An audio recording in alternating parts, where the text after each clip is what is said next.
Ganda ng pulso. So, nandito pala tayo ngayon mga kalakbay sa sa Puerto Galera.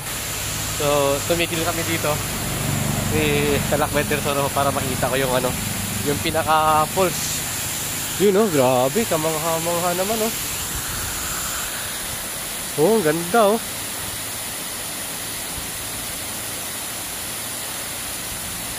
Grabe. So, sobrang taas pa ito mga kalakbay Ngayon nakalagay, welcome to Puerto Galera. So, tabing kalsada na ito mga kalakbay. Pwede namang tumigil para pumarada doon bago dumating dito. Pero kailangan magbagal na kayo doon kasi dati nung kami ni Jean Mike dito, di kami nakapagpa-picture dito dahil mabilis kasi yung takbo namin. So, yun, pwede pa lang lumapit mga kalakbay. Wow. Anito lumalagpas dito yung tubig sa kalsada? Hindi lumalagpas? Hindi. Oo nga, pero di ba? Ang lakas Oh.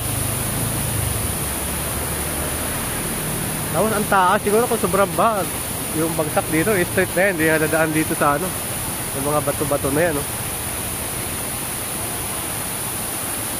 Ito yung paligid mga kalakbay puro kagubatan to dito. Ito na, Puerto Galera ito mga kalakbay. Nakita ko na yung welcome to Puerto Galera. The heart of Asia pala to. Yun. Tapos akit pa yung bundok doon sa taas Pwede pala maligo dito mga kalakbay na pupunta ng Puerto Galera. Kung gusto nyo maligo pala dito sa falls nila, dito sa kabilang tawid ng tulay lang. Ayun lang falls Yan, di ba? Tapos tulay. So, dito yung pinaghugasan doon sa falls. Dito gawin ng paligo. Pag umaihi doon sa taas yung kalabaw sa tuktok. So grabe man-made na lang to pero wala, nakakatakot naman, di mo makikita, bigla naman bumulusok sa taas parang sa mahay-hay lang din pero mas okay yung kita mo pag dito. Hindi na mabagsak ba ito?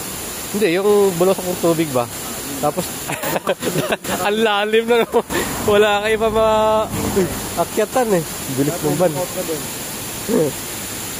So dyan yung daanan galing. So okay na, nakita ko na yung Puerto Galera Falls. Yan pwede dito, pwedeng tumigil. Grabe, ganda ng creation